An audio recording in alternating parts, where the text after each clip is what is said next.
मुख्यमंत्री अभ्युदय योजना में आप सभी प्रतियोगी प्रतिभागियों का हार्दिक स्वागत और अभिनंदन है।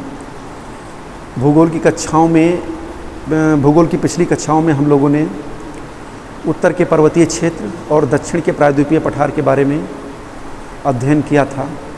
आज हम लोग भारत के भौतिक प्रदेश के अंतर्गत उत्तर के विशाल मैदान और समुद्र तटीय मैदान के बारे में अध्ययन करेंगे। तो सबसे पहले हम देखते हैं उत्तर के विशाल मैदान नॉर्दर्न ग्रेट प्लेन, इसके बारे में देखते हैं।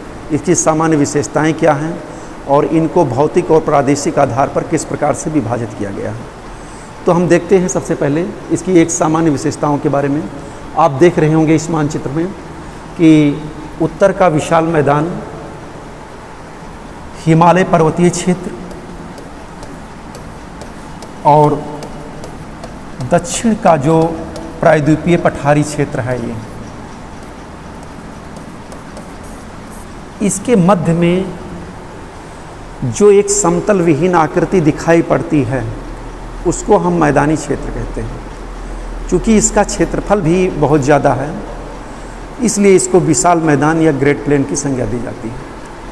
और इस मैदान का निर्माण सिंधु, गंगा, ब्रह्मपुत्र और उनकी सहायक नदियों के द्वारा हुआ है, इसलिए इसको सिंधु, गंगा, ब्रह्मपुत्र का मैदान भी कहा जाता है। इसका जो विस्तार है वो पश्चिम में रावी और सतलज नदियों से लेकर के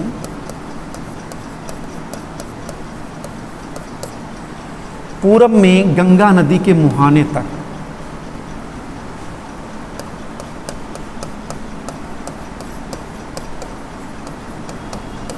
लगभग 2400 किलोमीटर की लंबाई में ये विस्तृत है। जहाँ ध्यान से सुनिएगा कि ये सतलज और रावी के क्षेत्र से लेकर के पूरब में गंगा नदी तक, लेकिन इसका कुछ विस्तार पूर्वोत्तर क्षेत्र में भी पाया जाता है, जिसको हम असम का मैदान या ब्रह्मपुत्र के मैदान के नाम से जानते हैं। इस मैदान का जो ऊंचाई है वो मुख्य रूप से 150 मीटर के आसपास है। थोड़ा सा अगर हम उत्तर की तरफ देखेंगे या पंजाब हरियाणा मैदान की तरफ देखेंगे तो यहाँ पर ऊंचाई ज़्यादा है, लेकिन जैसे जैसे हम पूरब की तरफ, दक्षिण पूरब की तरफ बढ़ते जाएंगे इसकी ऊंचाई कम होती जाती है।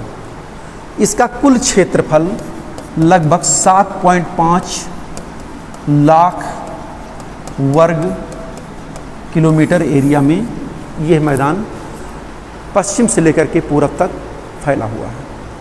इसका अगर हम स्लोप देखें, ढाल देखें इस मैदान का, तो इसका ढाल 13 सेंटीमीटर प्रति किलोमीटर है। यानी 1 किलोमीटर की दूरी पर जाएंगे हम क्षैतिज रूप में तो लगभग 13 सेंटीमीटर का स्लोप मिल जाएगा। तो इसका ढाल ही बहुत ही मंद है और ये लगभग एक आकृति विहीन समतल मैदान है। इस पर बहुत पहाड़ियाँ या चोटियाँ इस तरीके के भूदृश्य नहीं दिखाई देते हैं। कुछ भूदृश्य ऊंचाई वाले जो दिखाई देते हैं वो हिमालयन या शिवालिक फुट हिल्स के पास में या दक्षिण प्रायद्वीपीय पठार के पास में ये कुछ ऊंचा सा प्रतीत होता है। अगर इसकी हम चौड़ाई की बात करें तो इस मैदान की चौड़ाई जो है पश्चिम से पूरब की तरफ घटती जाती है। पश्चिम में इस मैदान की चौड़ाई ज़्यादा है और पूरब की तरफ जैसे हम बढ़ते जाएंगे यह मैदान सकरा होता जाता है। यानी इसकी जो चौड़ाई है वो 150 से 500 किलोमीटर के बीच में। असम के पास में अगर देखेंगे तो ये मैदान बहुत ही कम चौड़ा है। यानी असम में ये 90 से 100 किलोमीटर इसकी चौड़ाई मिलेगी आपको। और जैसे ही हम पश्चिम की तरफ बढ़ते जाएंगे राजमहल पहाड़ियों पर, राजमहल पहाड़ियों के आसपास इस क्षेत्र में इसकी चौड़ाई में थोड़ा सा वृद्धि होगी, लगभग 160 किलोमीटर। पटना के पास में हम पहुंचेंगे, यानी बिहार में हम पहुंचेंगे तो ये लगभग 200 किलोमीटर। दिल्ली के पास में हम पहुंचेंगे तो ये हो जाएगा 280 किलोमीटर के आसपास इसकी चौड़ाई हो जाएगी। और पंजाब हरियाणा के मैदान के क्षेत्र पर आएंगे हम तो ये लगभग 500 किलोमीटर के आसपास इसकी चौड़ाई हो जाएगी।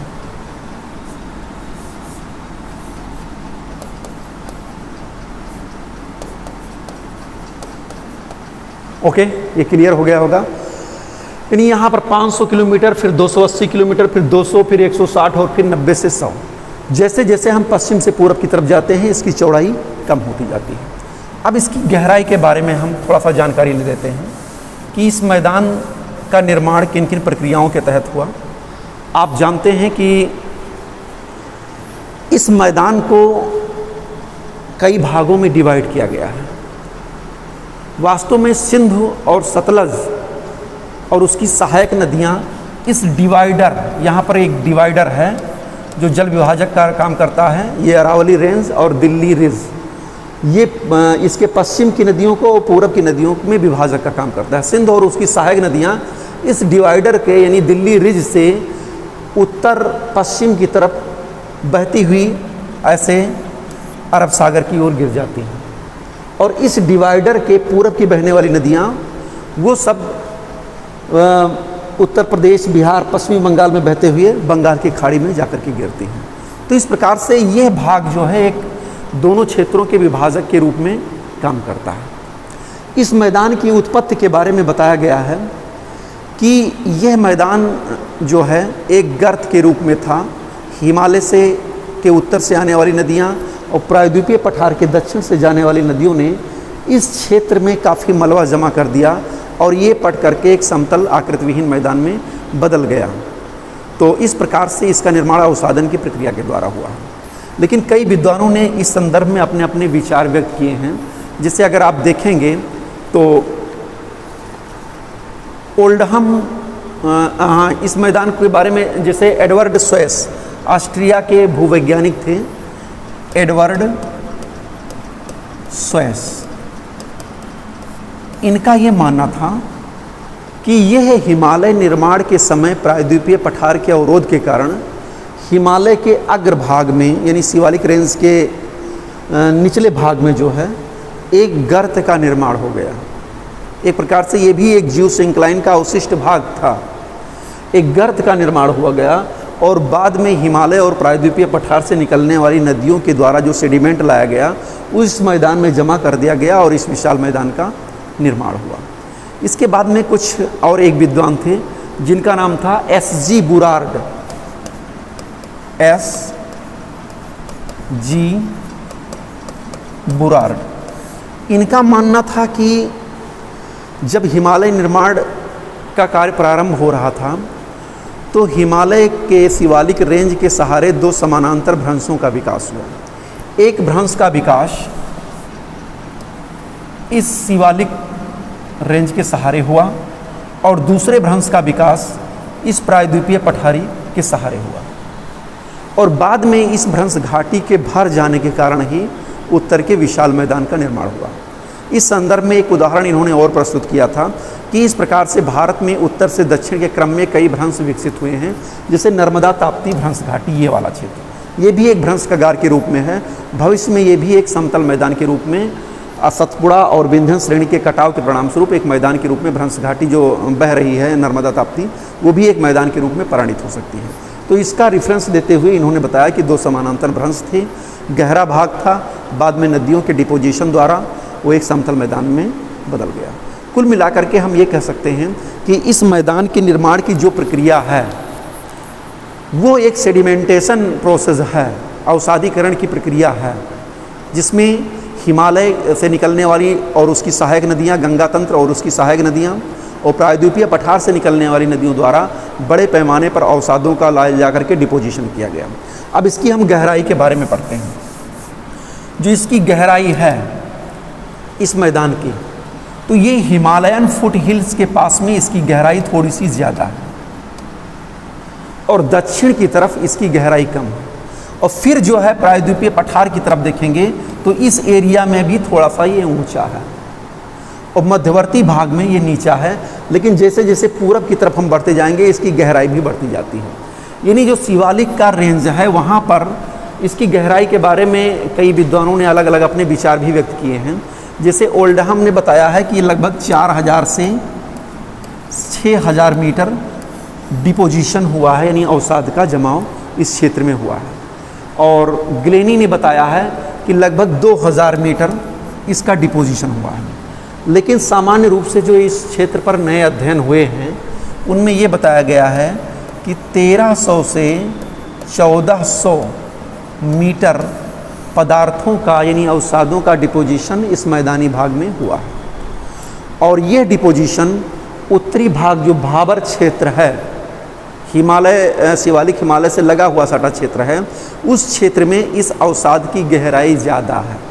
लेकिन जैसे जैसे हम इस उत्तर से दक्षिण की तरफ बढ़ते जाएंगे अवसाद की गहराई कम होती जाती है। अर्थात इसके बारे में भी बताया गया है कि उत्तर में जो है लगभग 3000 से 4000 मीटर के बीच में गहराई पाई जाती है, और दक्षिण से जैसे नीचे की तरफ चलेंगे तो गहराई थोड़ी सी कम होती जाती है, लेकिन औसत गहराई वही 1300 से 1400 मीटर के आसपास होती है। ओके, तो इस प्रकार से हम देखते हैं कि गहराई में भी भिन्नता मिलती है, यानी अगर उतनी गहराई तक खोदा जाए तो उसके नीचे में प्रायद्वीपीय पठार की ही चट्टानें देखने को मिलेंगी।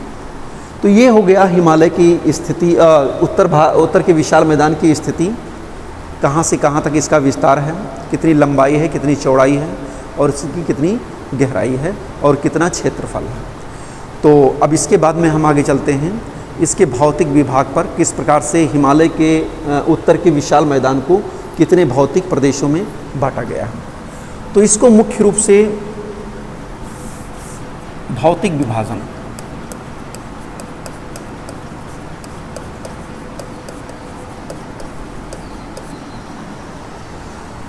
इस क्षेत्र को हम मुख्य रूप से 5 पार्ट में डिवाइड करते हैं भौतिक आधार पर। पहला पार्ट है भाबर का मैदान, दूसरा है तराई क्षेत्र, फिर बांगर क्षेत्र, खादर क्षेत्र और डेल्टाई क्षेत्र। तो एक एक क्रम से हम चलते हैं। सबसे पहले चलते हैं भाबर का मैदान।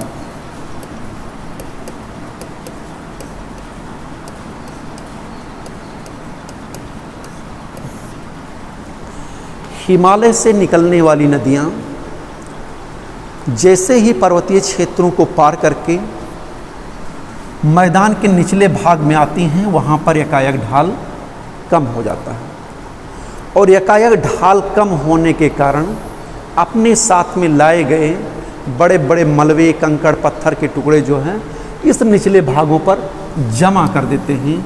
लगभग 8 से लेकर के 16 किलोमीटर तक की जो चौड़ाई वाला भाग होता है, इसी को हम भाबर प्रदेश के नाम से जानते हैं। हिमालयन फुट हिल्स यानी शिवालिक फुट हिल्स से लेकर के 8 से 16 किलोमीटर तक का जो विस्तार है उसको हम भाबर प्रदेश कहते हैं, क्योंकि इस क्षेत्र में बड़े बड़े बोल्डर और कंकड़ पत्थर इन सब का जमाव पाया जाता है, इसलिए इसको शिवालिक का जलोढ़ पंख भी कहा जाता है। एलुवियल फैंस, एलुवियल कोन्स, इन सब का निर्माण इस क्षेत्र में देखने को मुख्य रूप से मिलता है, क्योंकि बड़े बड़े कंकड़ पत्थर के कारण से जो नदियां हिमालय से निकलती हैं वो इस क्षेत्र में छोटी छोटी नदियां लुप्त हो जाती हैं, वो नहीं दिखाई पड़ती हैं। ऐसे प्रतीत होता है केवल एक कंकड़ पत्थर का एक टीला जो है पूरब से पश्चिम तक एक क्षेत्र में फैला हुआ है। तो ये भाबर प्रदेश का विस्तार इस प्रकार से है। ये मुख्य रूप से सिंधु नदी के पूरब से लेकर के और तीस्ता नदी के बीच में इनका विस्तार 8 से 16 किलोमीटर के मध्य में पाया जाता है। और ये तराई वाले क्षेत्र यानी निचले भाग से थोड़ा सा ऊंचा है, इसकी औसत ऊंचाई 200 से 300 मीटर के आसपास है। कहीं पर 200 मीटर है, कहीं 300 मीटर है। लेकिन इस भाबर प्रदेश का सबसे ज़्यादा जो विस्तार हुआ है वो पंजाब हरियाणा के क्षेत्र में और ऊपरी गंगा प्लेन में ही हुआ है। तो ये आपने देखा कि भाबर क्षेत्र, अब भाबर क्षेत्र से जैसे ही हम दक्षिण की तरफ थोड़ा सा बढ़ते हैं वो आ जाता है तराई रीजन या तराई मैदान, तराई प्रदेश। तराई मैदान का विस्तार इस भाबर के दक्षिण में ये पड़ता है और ये अपेक्षाकृत भाबर की अपेक्षा निचला क्षेत्र होता है। यहाँ पर जो नदियाँ भाबर क्षेत्र में लुप्त हो गई थीं वो तराई मैदान में दिखाई देने लगती हैं। यानी ये क्षेत्र एक तरीके से दलदली और नम भूमि वाला, जल की उपलब्धता वाला क्षेत्र होता है, जहाँ पर बाढ़ एक सामान्य विशेषता होती है। वर्षा काल में बाढ़ ग्रस्त क्षेत्र इस क्षेत्र में बहुत से दिखाई देते हैं। तो ये एक तराई रीजन है, यहाँ पर बहुत से सघन वन दिखाई देंगे। वर्तमान समय में कृषि क्षेत्र का विस्तार होने के कारण तराई क्षेत्र के वनों को भी काटा जा रहा है और ये क्षेत्र मुख्य रूप से एक प्रकार से बहुत ही बायोडाइवर्सिटी वाला क्षेत्र है, यानी जैव विविधता इस क्षेत्र में मिलती है। ये लगभग भाबर क्षेत्र के दक्षिण में 25 से लेकर के 30 किलोमीटर की चौड़ाई में उत्तर से दक्षिण फैला हुआ है। लेकिन इस तराई क्षेत्र का जो विस्तार है 15 से 30 किलोमीटर के रेंज में फैला हुआ है। लेकिन इस तराई क्षेत्र का विस्तार हम देखें तो पूर्वी उत्तर प्रदेश, बिहार और पश्चिमी बंगाल में इस तराई क्षेत्र का विस्तार ज़्यादा मिलेगा। और मैंने बता दिया कि भाबर की तुलना में, जैसे भाबर में कुछ क्षेत्र जो हैं ऊबड़ खाबड़ थे, लेकिन तराई का क्षेत्र बिल्कुल समतल है और यहाँ पर एक महीन काफ का निर्माण हुआ है, यानी जो न्यू एलुवियल सॉयल हैं, नवीन जलोढ़ मृदा हैं, उसका विकास ज़्यादा हुआ है। यानी इस क्षेत्र में बाढ़ एक सामान्य विशेषता होती है और प्रतिवर्ष नदियों के द्वारा जो लाई गई नई मिट्टी है उस क्षेत्र का निर्माण तराई मैदानों में होता है। कृषि की पैदावार भी बहुत ज़्यादा होती है। इस क्षेत्र में गन्ना, चावल, गेहूँ और भी मक्का, तमाम प्रकार की फसलें जो है इस क्षेत्र में उत्पादित की जाती हैं। अब चलते हैं, इसी का अगला एक भाग है बांगर।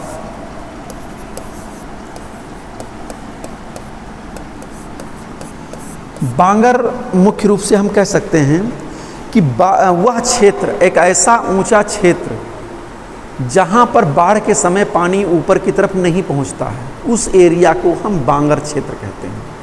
यानी बांगर क्षेत्र में क्या होता है कि अगर बाढ़ भी आई है तो उस क्षेत्र में पानी को नहीं सीमा करता है। ये नदी घाटी के बाढ़ क्षेत्र की एक ऊपरी सीमा होती है जो पुराने जलोढ़ द्वारा निर्मित हुई है। यानी पुरानी नदियों मतलब पुराने जलोढ़ द्वारा निर्मित एक क्षेत्र होता है, ऊंचा क्षेत्र होता है, जहाँ पर बाढ़ का पानी नहीं पहुँचता है, उसको हम बांगर कहते हैं। और इसी बांगर प्रदेश में कुछ क्षेत्र ऐसे होते हैं जहाँ पर ऊपर से मुलायम मिट्टी का आवरण हट जाता है और ककड़ीली पथरीली मृदा जो है उस पर दिखाई देती है, उसको हम भूड़ कहते हैं। इसी बांगर क्षेत्र का ही एक विस्तार होता है भूड़ का, ककड़ीली पथरीली मृदा, जिसमें मुलायम मृदा जो है पानी बरसने के कारण कट करके निचले क्षेत्र में चली जाती है और वो ककड़ीली पथरीली मृदा भूड़ कहलाती है। इसी बांगर क्षेत्रों में कुछ, चूँकि यहाँ पर जो क्या होता है कि जल स्तर, वाटर लेवल थोड़ा सा नीचे होता है, तो वाटर लेवल नीचे होने के कारण इस क्षेत्र में जब सिंचाई ज़्यादा की जाती है तो कुछ क्षारीय सफ़ेद नमकीन परत जम जाती है, जिसको हम रेह या कल्लर के नाम से जानते हैं। तो इस बांगर क्षेत्र की भी दो प्रमुख विशेषता होती हैं। एक होती है भूड़, बांगर क्षेत्र का ऊपरी भाग जो ककड़ीली पथरीली मृदा द्वारा निर्मित होता है, उसको हम भूड़ कहते हैं। और जहाँ पर अत्यधिक सिंचाई होती है वहाँ पर एक नमकीन सफ़ेद परत जम जाती है, जिसको रेह या कल्लर कहते हैं। ये मुख्य रूप से एक अनउपजाऊ क्षेत्र होता है जहाँ पर पैदावार बहुत ज़्यादा नहीं होती है, केवल मक्का, ज्वार, बाजरा, इसी प्रकार की जो है फसलें यहाँ पर पैदा की जाती हैं। इसके बाद में हम आगे चलते हैं। मुख्य रूप से हमने बता दिया, हाँ, बांगर का विस्तार जो है सतलज मैदान और ऊपरी गंगा के मैदान में ज़्यादातर हुआ है। बांगर का मैदान, खादर जो है उसका निचला भाग होता है, जिसको अनेक स्थानों पर भिन्न भिन्न नामों से जानते हैं। अब इसके बाद में बांगर के बाद में आता है दूसरा खादर, नंबर 4 खादर। खादर इस विशाल मैदान का वह निचला नदी घाटी वाला भाग होता है जहाँ पर वर्षा काल में बाढ़ आने के पश्चात जल का प्रसार हो जाता है और उस क्षेत्र में जल भर जाता है। यानी निचला क्षेत्र होता है जहाँ पर थोड़ी सी बारिश हो जाने पर भी वो क्षेत्र जल प्लावित हो जाता है, उसी को हम खादर कहते हैं। और इस खादर की सबसे प्रमुख विशेषता होती है न्यू एलुवियल सॉयल, यानी नवीन जलोढ़ मृदा, यानी इस खादर एरिया में प्रतिवर्ष एक नई मिट्टी का विकास होता है। जैसे आप जानते होंगे, जब आप लोगों के क्षेत्र में जो तराई रीजन में रहने वाले बच्चे हैं, उन क्षेत्रों में जब बाढ़ आती है तो नदी का जल का पानी चारों तरफ जब फैलता है तो आप देखते होंगे कि वो पानी एक मटमैला होता है, और उस मटमैले पानी में जो सेडिमेंट होते हैं वो नीचे की तरफ जम करके बैठ जाते हैं, तो उससे प्रतिवर्ष एक नई मिट्टी का विकास होता है। उसी को हम नवीन जलोढ़ मृदा के नाम से जानते हैं। तो ये हो गया आपका खादर रीजन। खादर का विस्तार ज़्यादातर पूर्वी उत्तर प्रदेश, बिहार और पश्चिमी बंगाल में है। ये कृषि कार्य के लिए बहुत ही उपजाऊ होता है। इसमें चिका मिट्टी की अधिकता होती है और जिस कारण से पानी ज़्यादा समय तक टिका रहता है, और यहाँ पर चावल, गेहूँ, गन्ना, जूट, तिलहन, इन सब की फसलें भी बहुत बड़े पैमाने पर उत्पादित की जाती हैं। इसके बाद में एक क्षेत्र है और भी, जिसको हम कहते हैं डेल्टाई क्षेत्र।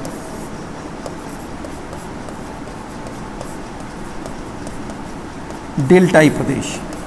डेल्टाई प्रदेश नदियों के, जहाँ पर नदियाँ समुद्र में मिल जाती हैं और अपने साथ लाए गए तमाम पदार्थों का निक्षेपण कर देती हैं, उस क्षेत्र को हम डेल्टा क्षेत्र कहते हैं।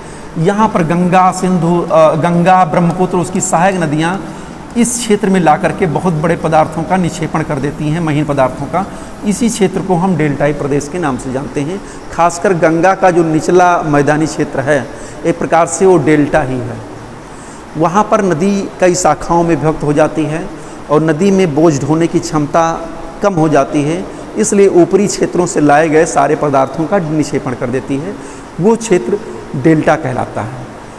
और इसी डेल्टाई भाग में दो क्षेत्र और देखने को मिलते हैं। एक डेल्टाई भाग में जो निचला क्षेत्र होता है, उस निचले क्षेत्र को हम बील कहते हैं, और इसी का जो ऊपरी भाग होता है उसी को हम चार के नाम से जानते हैं। बील और चार। बील डेल्टाई भाग का वह निचला क्षेत्र होता है, और चार जो है डेल्टाई भाग का थोड़ा सा ऊंचला क्षेत्र होता है, जहाँ पर कृषि बस्तियों और विभिन्न प्रकार के फसलों का उत्पादन किया जाता है। क्योंकि ये क्षेत्र एक दलदली होता है, इसलिए यहाँ पर जूट, पानी की मात्रा भी, उपलब्धता भी बहुत ज़्यादा होती है, तो जूट और चावल, धान की खेती मुख्य रूप से होती है। इसीलिए आप जानते होंगे पश्चिमी बंगाल के क्षेत्र में पूरे वर्ष में 3 फसलें वहाँ पर धान की उगाते हैं, अमन, बोरो, आश। अब इसके बाद में हम आगे की तरफ और चलते हैं। कुछ स्थलाकृतियाँ और भी दिखाई देती हैं जो निचले पर्वतीय क्षेत्रों पर होती हैं, यहाँ इस रीजन में होती हैं, जहाँ पर चंबल, बनास, सोन और दामोदर, उसकी नदियाँ जो है, दामोदर और उसकी सहायक नदियाँ उत्तरी मैदान में प्रवेश करती हैं। तो उस क्षेत्र में इन नदियों के द्वारा बहुत से क्षेत्रों को काट पीट कर असमतल, उबड़ खाबड़, बेहद धरातल में बदल दिया गया है। जिसे आप देखेंगे पश्चिमी उत्तर प्रदेश का दक्षिणी हिस्सा जो है, मिर्ज़ापुर, सोनभद्र, चित्रकूट, इन सब का जो एरिया देखेंगे तो भी एक प्रकार से बीहड़ बेडलैंड टोपोग्राफी के रूप में दिखाई देता है, क्योंकि चंबल और उसकी सहायक नदियों ने काट पीट करके उसको एक बेडलैंड टोपोग्राफी में बदल दिया है। इसके अतिरिक्त कुछ और क्षेत्र भी आपको देखने को मिलेंगे, जैसे पंजाब और हरियाणा के क्षेत्र में जो वहाँ के निचले भाग होते हैं, नदी घाटी के किनारे वाले भाग, जहाँ पर बाढ़ें आ जाया करती हैं, उस क्षेत्र को हम बेट के नाम से भी जानते हैं। पंजाब और हरियाणा के नदी घाटी क्षेत्रों में जो निचला मैदान होता है उनको हम बेट कहते हैं। इसी प्रकार से उत्तर भारत के पूरे विशाल मैदानी क्षेत्र पर देखेंगे तो बहुत से गड्ढे, तालाब, पोखरे दिखाई देंगे, यानी वो निचले एक झील के रूप में दिखाई देते हैं। ऐसे मैदान, ऐसे जो है गर्तों को हम पटना के निकट जो है जल्ला कहते हैं। याद रखिएगा, ये परीक्षाओं में पूछे जा सकते हैं। पटना के निकट ऐसे गर्तों को हम जल्ला कहते हैं, और मोकामा के निकट, हाँ मोकामा के निकट बिहार में इसको हम जो है टाल कहते हैं, यानी ताल तलैया उसी प्रकार का एक गर्त होता है जो स्थानीय भाषा में लग जाता है। जैसे हमारे यहाँ अवध प्रांत में, अवध के मैदानी क्षेत्र में इसको हम पोखरा बोलते हैं, वैसे मोकामा के निकट इसको ताल बोलते हैं, पटना के निकट इसको जल्ला बोलते हैं। तो ये आकृतियाँ उत्तर के मैदान की भौतिक आकृतियों के रूप में दिखाई देती हैं, जो ये स्पष्ट हो गई आपको। फिर से एक बार बता दूं, इस उत्तर के विशाल मैदान का निर्माण पश्चिम से पूरब लगभग 2400 किलोमीटर की लंबाई में विस्तृत है और इसको जो है भौतिक दृष्टि से कई भागों में बांटा गया है। भाबर का मैदान, तराई का मैदान, बांगर, खादर, डेल्टा। भाबर का मैदान शिवालिक फुटहिल से लेकर के 8 से 16 किलोमीटर दक्षिणी क्षेत्र में पूरब से पश्चिम की तरफ फैला हुआ है, उसको हम भाबर क्षेत्र कहते हैं। इस क्षेत्र में नदियाँ इस क्षेत्र में नदियाँ लुप्त होती हैं, नहीं दिखाई नहीं पड़ती हैं और ज़्यादातर जलोढ़ पंख, जलोढ़ शंख का निर्माण इस क्षेत्र में होता है। ककड़ीली पथरीली मृदा का विकास होता है। लेकिन भाबर प्रदेश के दक्षिण में तराई का विस्तार हो जाता है, जो लगभग 15 से लेकर के 35 किलोमीटर दक्षिणी क्षेत्र में इसका विस्तार पाया जाता है। और इसके बाद में बांगर वह क्षेत्र होता है, इन्हीं मैदानों का ऊपरी भाग होता है जहाँ पर बाढ़ का पानी नहीं पहुँच पाता है। इसी बांगर क्षेत्र की 2 प्रमुख विशेषता होती है। एक होता है इसी बांगर क्षेत्र की 2 प्रमुख विशेषता होती है, जिसको अभी हमने बताया था, भूड़, रेह व कल्लर। ओके, उसके बाद में खादर क्षेत्र एक निचला भाग होता है नदी घाटी का, जहाँ पर प्रतिवर्ष बाढ़ का पानी पहुँच जाता है और ये नवीन जलोढ़ मैदान, न्यू एलुवियल सॉइल द्वारा ये निर्मित होता है। डेल्टा मैदान नदियों का डेल्टाई भाग होता है, जहाँ पर नदियाँ सारे पदार्थों को ला करके डिपोजिशन कर देती हैं। ये निचला भाग होता है, दलदली क्षेत्र होता है। इस क्षेत्र में मैंग्रोव वनस्पतियाँ भी दिखाई पड़ती हैं। ये था उत्तर के विशाल मैदान का एक भौतिक विभाजन, फिजिकल रीजन। अब हम आगे की तरफ चलते हैं। इस मैदानी क्षेत्र का जो प्रादेशिक विभाजन है उसको हम देखते हैं। हाँ, एक बार फिर से आप इसको देख लीजिएगा। इस चित्र के माध्यम से आपके ये भौतिक प्रदेश के बारे में ये क्लियर होगा। ये हिमालयन फुटहिल्स है, ये लगभग यहाँ पर 8 से लेकर के 16 तक, यहाँ से लेकर के यहाँ तक ये क्षेत्र जो है भाबर रीजन का आता है। फिर ये क्षेत्र जो है पूरा तराई रीजन का आता है और इसी में बांगर और खादर, जैसे ये नदी घाटी क्षेत्र है, नदी घाटी के आसपास का जो क्षेत्र होता है वो होता है खादर एरिया और उसके ऊपर का जो ये भूमि होता है उसको हम बांगर कहते हैं। यानी थोड़ा सा ऊंचला भाग होता है, इसमें नीचल दिखाया गया है। ओके, तो इस चीज़ को आप अच्छी तरीके से समझ सकते हैं इस चित्र के माध्यम से। पहले हिमालयन फुटहिल्स, भाबर, तराई, बांगर, खादर, इस प्रकार से इन क्षेत्रों का विस्तार भौतिक प्रदेशों का पाया जाता है। अब आगे की तरफ हम चलते हैं।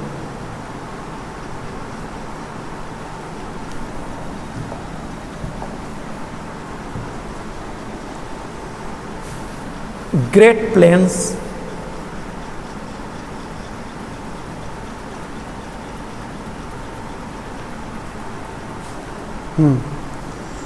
उत्तर के विशाल मैदान को एक प्रादेशिक आधार पर कई भागों में डिवाइड किया गया है।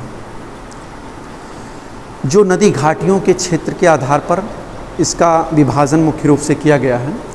सबसे पहले इस नॉर्दर्न माउंटेन के दक्षिण में आता है ये पंजाब और हरियाणा का मैदान। यहाँ से आप देखेंगे ये पंजाब और हरियाणा का मैदान ये विस्तृत है।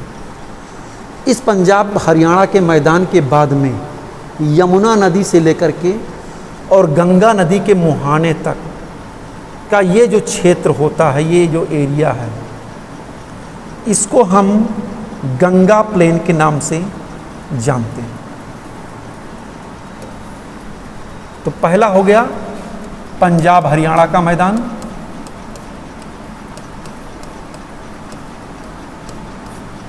दूसरा हो गया गंगा का मैदान और तीसरा जो क्षेत्र हमारा है वो ब्रह्मपुत्र का मैदान, ये ब्रह्मपुत्र है। तो मुख्य रूप से इस उत्तर के विशाल मैदान को 3 पार्ट में डिवाइड किया गया है, पंजाब हरियाणा, गंगा का मैदान और ब्रह्मपुत्र का मैदान। अब गंगा के मैदान में 3 पार्ट हो गए हैं, ऊपरी गंगा का मैदान, मध्यवर्ती गंगा का मैदान और निचला गंगा का मैदान। और एक क्षेत्र और भी है राजस्थान प्लेन या राजस्थान का मरुस्थलीय भाग, तो इसके बारे में भी हम आप लोगों को बता देंगे। तो चलते हैं एक शुरुआत करते हैं। सबसे पहले हम देखते हैं पंजाब और हरियाणा के मैदान के बारे में, उसके बाद में गंगा के मैदान को कितने भाग में बांटा गया है उसको देखते हैं और फिर ब्रह्मपुत्र के मैदान को देखते हैं। चलिए, पंजाब और हरियाणा का मैदान। इस चित्र से आपको क्लियर हो जाएगा, कोई दिक्कत नहीं है, बाकी चीज़ें हम आपको यहाँ पर लिख दे रहे हैं। पंजाब हरियाणा का मैदान ये है मुख्य रूप से सिंधु और उसकी सहायक नदियों के द्वारा निर्मित एक मैदानी क्षेत्र है जो पूरे उत्तर के विशाल मैदान का सबसे एक ऊंचा भाग का प्रतिनिधित्व करता है। इस मैदान का विस्तार भारत और पाकिस्तान दोनों में ही है, लेकिन पंजाब में ज़्यादा इसका भाग पड़ने के कारण ही इसको हम पंजाब के मैदान के नाम से जानते हैं। यह मैदान मुख्यतः यमुना और रावी, आप देखेंगे तो इस क्षेत्र में ये रावी नदी का क्षेत्र है ये, और यहाँ पर आप देखेंगे तो यहाँ पर यमुना नदी ऐसे बह करके जाती है, दक्षिण की तरफ निकलती है। तो यमुना और क्या कहते हैं, रावी और यमुना नदियों के बीच का जो भूभाग एक समतल है और ऊपर की तरफ शिवालिक फुट हिल्स और दक्षिण की तरफ ये राजस्थान का प्लेन, इसकी सीमा का निर्धारण करता है। क्लियर हो गया होगा। रावी नदी यमुना नदी के बीच का भाग, उत्तर में शिवालिक फुट हिल्स और दक्षिण में राजस्थान प्लेन, इसकी सीमा यानी का निर्धारण करता है। ये दिल्ली रिज है, दिल्ली कटक के नाम से कहते हैं। इसी का अगला भाग जो है ये अरावली पर्वत श्रृंखला के रूप में है, और ये जल विभाजक का काम भी करता है, क्योंकि इसके जो है पश्चिम की तरफ जो नदियां होती हैं वो बहते हुए ऐसे अरब सागर में गिर जाती हैं, और इसके पूरब की नदियां गंगा और उसकी सहायक नदियां होती हैं जो पूरब की तरफ बहती हुई बंगाल की खाड़ी में गिरती हैं।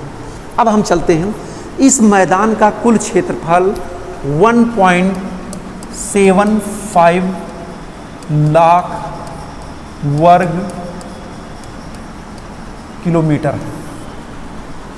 ओके, ये लगभग 640 किलोमीटर लंबा और 300 किलोमीटर चौड़ाई में ये पंजाब हरियाणा का मैदान विस्तृत है। इसकी औसत ऊंचाई लगभग 250 मीटर है। याद रखिएगा, चौड़ाई और लंबाई किलोमीटर में होगी और जो ऊंचाई होगी वो जो है मीटर में होगी। ये 250 मीटर समुद्र तल से ये ऊंचा क्षेत्र है। इस मैदान की जो पुरानी जलोढ़ भूमियाँ हैं, यानी इस मैदान मैंने अभी बताया था, बांगर का नाम लिया था, या भाबर क्षेत्र का इस क्षेत्र में ज़्यादा विस्तार पड़ता है। तो इस मैदान की जो ऊपरी भूमि है उसका विस्तार थोड़ा सा ज़्यादा है यहाँ पर, उसको हम बेडलैंड या अनउर्वर भूमि के नाम से जानते हैं, क्योंकि आप जानते हैं कि पंजाब में नहरों का एक जाल बिछा हुआ है। पंजाब हरियाणा में ज़्यादातर नहरों के माध्यम से सिंचाई होती है, इसलिए इस क्षेत्र में रेह, कल्लर और बांगर क्षेत्र का भी डेवलपमेंट हुआ है, क्योंकि बहुत सी ऊंची भूमियों पर आप देखेंगे कि ऊपरी जो मुलायम उपजाऊ मृदा है वो कट पिट करके निचले क्षेत्रों में जमा हो गई है। तो इस प्रकार से इस क्षेत्र में बेडलैंड टोपोग्राफी भी देखने को मिलती है। और इसी क्षेत्र में हमने आपको बताया था कि नदियों का जो निचला भाग होता है उसको हम बेट के नाम से जानते हैं। हाँ, बेट के नाम से जानते हैं। नदियों का निचला भाग जो होता है, जिसको हम बाढ़ग्रस्त क्षेत्र के नाम से जानते हैं, वो बेट होता है। जैसे आपने तराई के मैदान में हमने बताया था खादर क्षेत्र को, उसी प्रकार से ये बेट होता है। और इसी में जो पर्वतीय क्षेत्र है, हिमालयन फुट हिल्स है, इसके ऊपरी भाग में नदियों के द्वारा कुछ अपरदित ऊंचे पठारी क्षेत्र पाए जाते हैं, जिनको चौस या चौस कहते हैं। चौस के नाम से इनको जाना जाता है। यानी देखिए, 3 प्रकार की स्थलाकृतियाँ आपने देखा। एक बेट यानी निचला भाग जहाँ पर बाढ़ के समय पानी भर जाता होगा। दूसरा बेडलैंड टोपोग्राफी, जहाँ पर नदियों ने काट पीट करके उबड़ खाबड़ बीहड़ का निर्माण किया है, बांगर क्षेत्र है। और अगला है चार्स, ये अपरदित नदियों के द्वारा हिमालयन फुट हिल्स के पास में नदियों के द्वारा अपरदित एक सपाट भूमि है। तो ये जो है स्थलाकृतियाँ इस पंजाब हरियाणा के मैदान में दिखाई देती हैं। इसके अतिरिक्त एक जो मुख्य आकृति है जिसको हम कहते हैं दो आब। दो आब, दो आब का मतलब दो नदियों के बीच का जो भाग होता है उसको हम दो आब कहते हैं। जैसे पंजाब, तो पंज मतलब 5, आब का मतलब होता है पानी, यानी 5 नदियों के पानी जिस क्षेत्र में प्रवाहित होते हैं उसी को हम पंजाब कहते हैं। 2 नदियों के बीच का भाग जो होता है उसको हम दोआब कहते हैं। तो इस पंजाब और हरियाणा के मैदानी क्षेत्र में दोआबों की संख्या बहुत ज़्यादा है। आप देखेंगे तो हम क्रम से आपको बता दे रहे हैं। जैसे है बिस्त दोआब,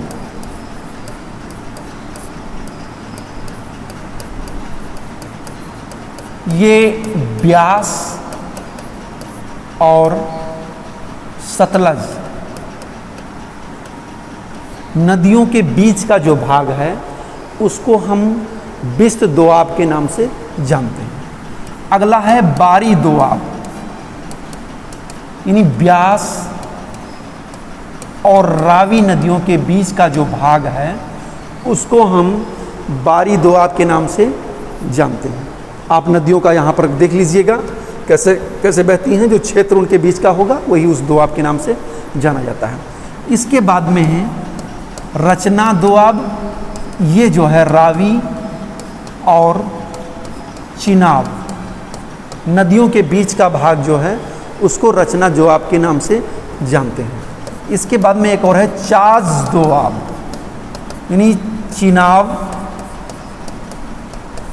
और झेलम, इन दो नदियों के बीच का जो भाग होता है उसको हम चाज दोआब के नाम से जानते हैं। इसके बाद में एक और है सिंधु सागर दोआब, सिंधु सागर दोआब, ये जो है सिंधु, चिनाब और झेलम नदियों के बीच का जो भाग सम्मिलित रूप से है उसको हम सिंधु सागर दोआब के नाम से जानते हैं। तो ये था आपका पंजाब हरियाणा का मैदान, इसकी सीमाएं क्या हैं, इसका क्षेत्रफल क्या है और इस पर बेट, चाज और दोआब जैसी जो स्थलाकृतियाँ दिखाई पड़ती हैं उसके बारे में हमने आपको बता दिया। अब हम आगे की तरफ चलते हैं गंगा के मैदान के बारे में।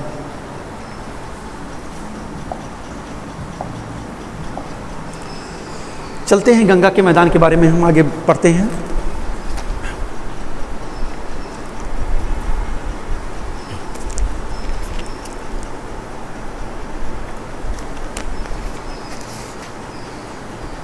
गंगा का मैदान आप देख रहे हैं, यहाँ पर यमुना नदी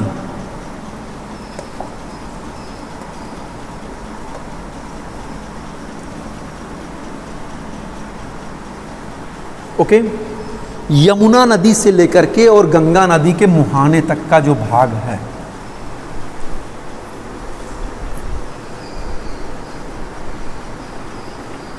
यानी पूरब में देखें तो बांग्लादेश और भारत की जो सीमा है वहाँ तक का जो विस्तार है इसको हम गंगा के मैदान के नाम से जानते हैं। लगभग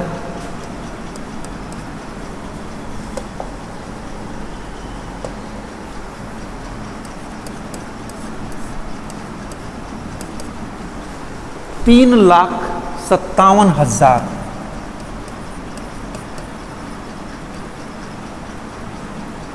वर्ग किलोमीटर एरिया पर ये पूरा ऊपरी गंगा का मैदान, मध्यवर्ती गंगा का मैदान और निचला गंगा का मैदान विस्तृत है। 1400 किलोमीटर यानी यमुना नदी से लेकर के पूरब में बांग्लादेश की सीमा तक, जो यानी निचले गंगा के मैदान की आखिरी सीमा जो है 1400 किलोमीटर इसकी लंबाई है और इसकी चौड़ाई देखें तो 300 किलोमीटर, 300 किलोमीटर इसकी औसत चौड़ाई। अब आप देखेंगे तो इसमें गंगा और उसकी सहायक नदियों के द्वारा लाए गए जो मलबे हैं उनके डिपोजिशन के परिणाम स्वरूप इस विशाल गंगा के मैदान का निर्माण हुआ है। इसके दक्षिण में यमुना, सोन, उत्तर में रामगंगा, घाघरा, गंडक, कोसी ये नदियां आकर के मिलती हैं। इन नदियों के बारे में अभी हम आगे चर्चा करेंगे कि इन नदियों के कारण जो है अलग अलग सीमा क्षेत्रों और अलग अलग मैदानों का, छोटे छोटे पार्टों का जो है निर्माण हुआ है। तो आप देख रहे हैं, अगर इसका हम विस्तार देखें तो ये पश्चिम में यमुना नदी और पूरब में भारत और बांग्लादेश की जो सीमा है और उत्तर में ये आप देखेंगे यहाँ पर शिवालिक फुट हिल्स और दक्षिण में प्रायद्वीपीय पठार इसकी सीमा का जो है निर्धारण करते हैं मुख्य रूप से। ये दक्षिण में ये प्रायद्वीपीय पठार का हिस्सा है। ओके, पूरब में ये भारत बांग्लादेश की सीमा और उत्तर में ये हिमालयन फुट हिल्स।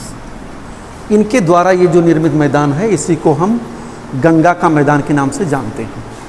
अब इस मैदान को भूआकृतिक विशेषताओं और उच्चावच विषमताओं की दृष्टि से 3 पार्ट में डिवाइड किया गया है।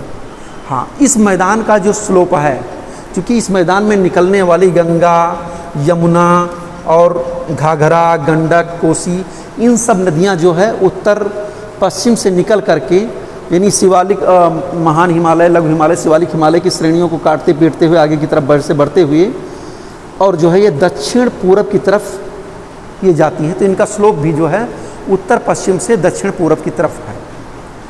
इसका स्लोप लगभग 15 सेंटीमीटर प्रति किलोमीटर, यानी 1 किलोमीटर हम आगे की तरफ बढ़ेंगे तो 15 सेंटीमीटर का स्लोप आएगा। हमने इस पूरे मैदान का स्लोप बताया था 13 सेंटीमीटर प्रति किलोमीटर। तो गंगा के मैदान का स्लोप क्या है? 15 सेंटीमीटर प्रति किलोमीटर इसका स्लोप है। इस मैदान की चौड़ाई जो है पूरे गंगा के मैदान की हम देखें तो पश्चिम की तरफ ज़्यादा है, पूरब की तरफ कम। चलते हैं हम आगे, इसके भौतिक विभाजन क्या पर चलते हैं। मुख्य रूप से इस गंगा के मैदान को 3 पार्ट में डिवाइड किया गया है। अपर गंगा प्लेन आप यहाँ पर देखते हैं, ये पश्चिम में यमुना नदी, उत्तर में हिमालयन फुट हिल्स, संक्षेप में मैं बता दे रहा हूँ, फिर इसकी व्याख्या लगा कर रहा हूँ, और दक्षिण में प्रायद्वीपीय पठार का जो हिस्सा है, और पूरब में फैज़ाबाद और इलाहाबाद यानी प्रयागराज और अयोध्या रेलवे लाइन के द्वारा जो है ये ऊपर गंगा का मैदान अलग होता है। ये चीज़ क्लियर हो गया होगा, इसकी विशेषता मैं बता रहा हूँ। उसके बाद में है मध्यवर्ती गंगा का मैदान। मध्यवर्ती गंगा का मैदान यहाँ पर प्रयागराज, इलाहाबाद, प्रयागराज और अयोध्या रेल मार्ग से लेकर के पूरब में बिहार और पश्चिमी बंगाल की सीमा तक, और उत्तर में हिमालयन फुट हिल्स, और दक्षिण में पेनिनसुलर इंडिया यानी प्रायद्वीपीय पठार, झारखंड का दक्षिणी भाग है। ये क्षेत्र मिडिल गंगा प्लेन के नाम से जाना जाता है। इसके बाद में निचला गंगा का मैदान, जहाँ गंगा और ब्रह्मपुत्र नदियों का जो है जल आकर के बंगाल की खाड़ी में गिरता है। खासकर सबसे ज़्यादा जो पश्चिमी बंगाल का जो क्षेत्र है ये पूरा का पूरा लोअर गंगा प्लेन के अंतर्गत आता है। ओके, इसके बाद में ब्रह्मपुत्र का मैदान, उसके बारे में अभी हम बता रहे हैं। तो चलते हैं एक एक मैदान की व्याख्या हम मुख्य रूप से करते हैं। सबसे पहले हम आते हैं ऊपरी गंगा का मैदान।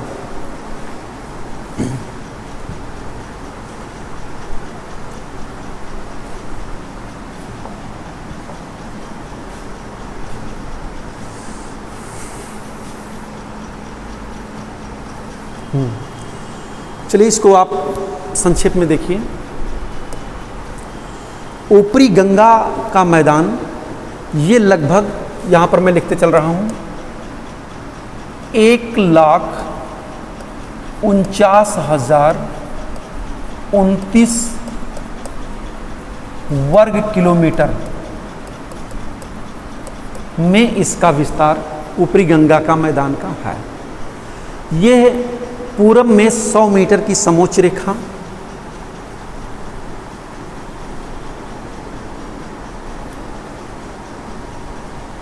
एक मिनट,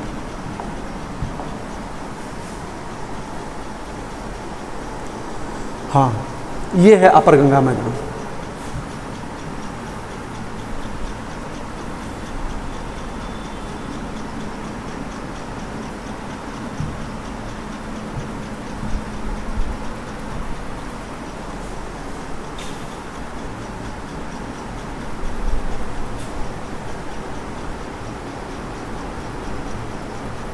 चलिए देखते हैं ऊपरी गंगा का मैदान। वो दूसरा चित्र खुल गया था आपका, मिडिल गंगा का प्लेन।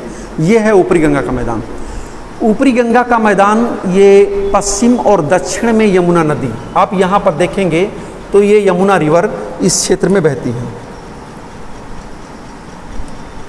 ये यमुना नदी का ये जो क्षेत्र है ये है।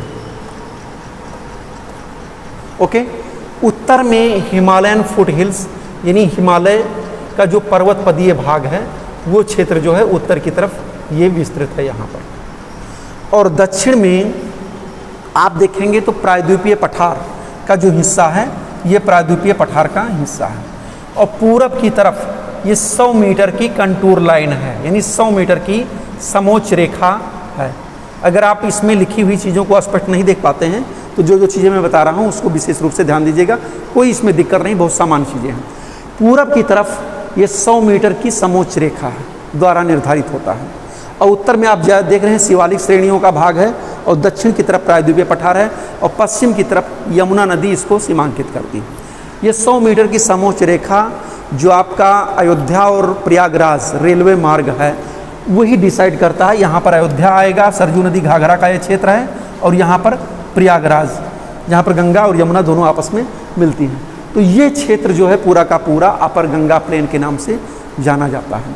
1,49,029 इसका कुल क्षेत्रफल जो है 1,49,029 वर्ग किलोमीटर क्षेत्र में ये विस्तारित है। इसका सामान्य ऊंचाई अगर हम देखेंगे तो 100 से लेकर के 300 मीटर तक इसकी एवरेज ऊंचाई है, औसत ऊंचाई है, यानी कहीं पर 100 मीटर है, कहीं पर 300 मीटर है। अब 300 मीटर कहाँ पर है वो आप देखेंगे, यहाँ पर जो दक्षिणी भाग है यहाँ पर 300 मीटर है, और जैसे हम पूरब की तरफ बढ़ते जाएंगे वैसे वैसे इसकी ऊंचाई थोड़ी सी कम होती जाएगी। इसका औसत ढाल दक्षिण पूरब की तरफ, यानी दक्षिण पूरब, उत्तर पश्चिम से दक्षिण पूरब की तरफ इसका औसत ढाल है, और वो भी 24 सेंटीमीटर प्रति किलोमीटर है, यानी 24 सेंटीमीटर प्रति किलोमीटर। इसका मतलब आप जान गए होंगे कि 1 किलोमीटर हम आगे की तरफ बढ़ेंगे तो लगभग 24 सेंटीमीटर का स्लोप यहाँ पर देखने को मिलेगा। गंगा, यमुना, रामगंगा, गोमती, घाघरा इस क्षेत्र की जो है प्रमुख नदियाँ हैं, और शिवालिक के गिरिपद क्षेत्र में इसकी चौड़ाई ज़्यादा है, यानी 32 किलोमीटर तक है। असंगठित जमाओं की एक भाबर मेखला इस क्षेत्र में पड़ती है। इस क्षेत्र में भाबर का विस्तार ज़्यादा हुआ है। पर गंगा मैदान में आप देखेंगे कि भाबर क्षेत्र का जो विस्तार है ऊपरी गंगा मैदान में ज़्यादातर हुआ है, तो ये भाबर प्रदेश ज़्यादा है। दक्षिण में ये क्षेत्र मैंने बताया था, इसकी ऊंचाई थोड़ा सा ज़्यादा है, और ये क्षेत्र जो है एक बीहड़ का भी निर्माण करता है, जहाँ पर चंबल और उसकी सहायक नदियों ने इस क्षेत्र को काट पीट करके उत्खात वेटलैंड टोपोग्राफी में बदल दिया गया है। इस मैदान की 3 आकृतियां हैं, यानी इस मैदान में मुख्य रूप से 3 भागों में डिवाइड किया गया है। पहला है गंगा यमुना दोआब, अपर गंगा, यानी गंगा और यमुना दोआब क्षेत्र। गंगा और यमुना नदियों के बीच का जो ये भाग है इसको हम गंगा यमुना दोआब के नाम से जानते हैं। पहला है गंगा यमुना दोआब। अभी इसको हम पॉलिटिकल मैप में भी आपको क्लियर कर दे रहे हैं। ये है आपका गंगा यमुना दोआब। इसके बाद में दूसरा है रुहेलखंड का मैदान। रुहेलखंड का मैदान, ये ऊपरी भाग जो है दूसरा पार्ट, ये यहाँ पर ये रुहेलखंड के मैदान के नाम से जाना जाता है। ये रामगंगा और उसकी सहायक नदियों द्वारा जो है ये मैदान निर्मित है। रामगंगा इस क्षेत्र की प्रमुख नदी है। और तीसरा है अवध का मैदान। रुहेलखंड के पूरब वाला जो भाग है,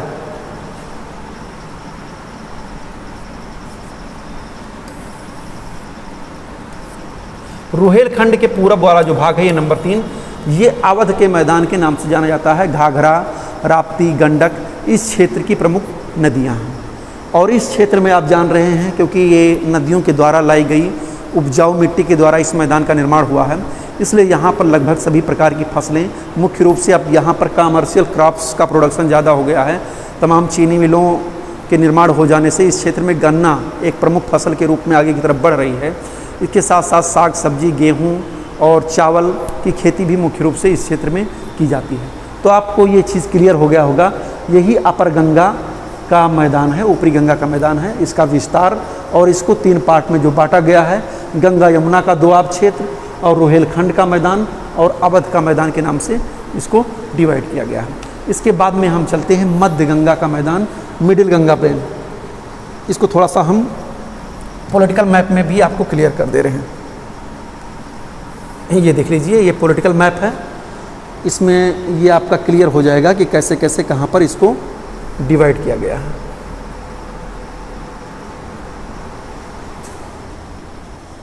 ओके, देखते हैं, बस करो।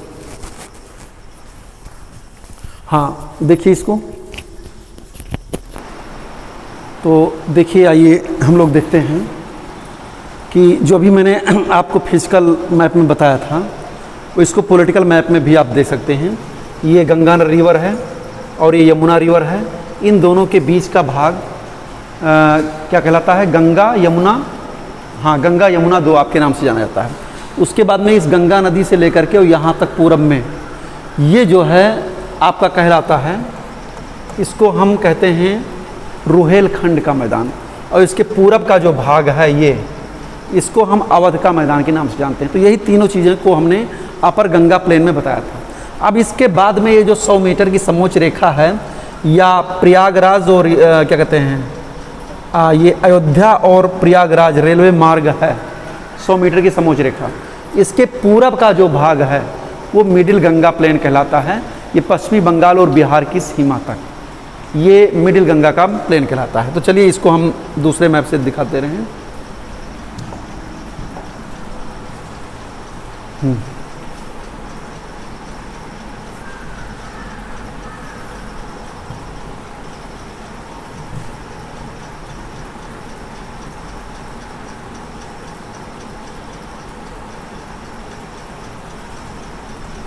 हाँ देख लीजिए, इसी से कोई क्लियर नहीं। ये आपका जो ये एरिया है,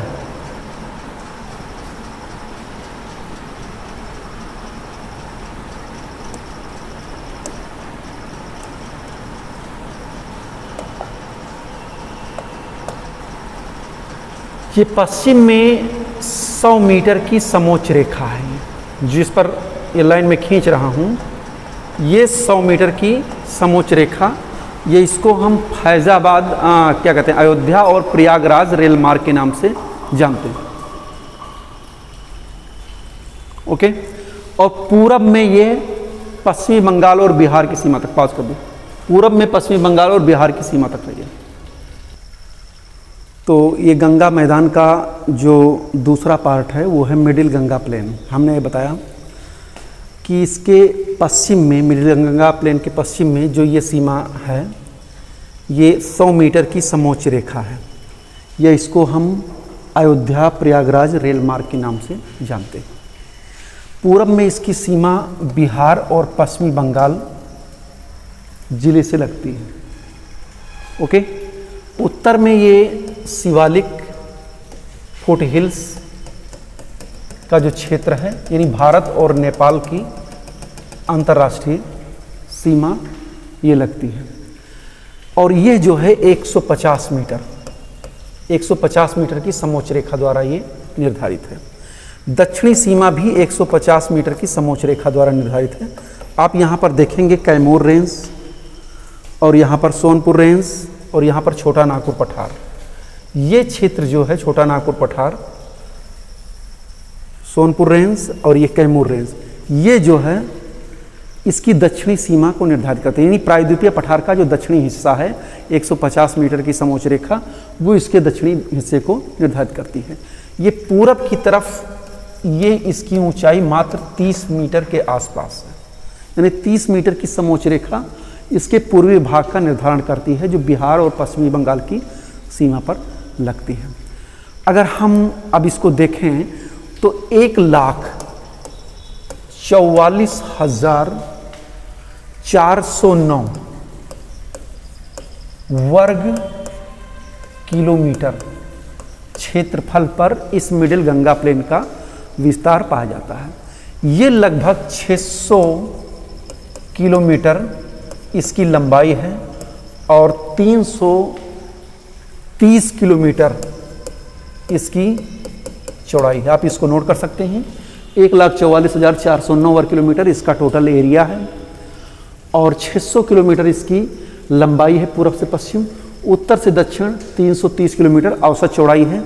लेकिन यहाँ पर आप देखेंगे कि इसके पश्चिमी भाग में, मिडिल गंगा प्लेन के पश्चिमी भाग में इसकी चौड़ाई बढ़ती है और पूरब जाने पर इसकी चौड़ाई में अंतर आता जाता है, यानी चौड़ाई कम होती जाती है।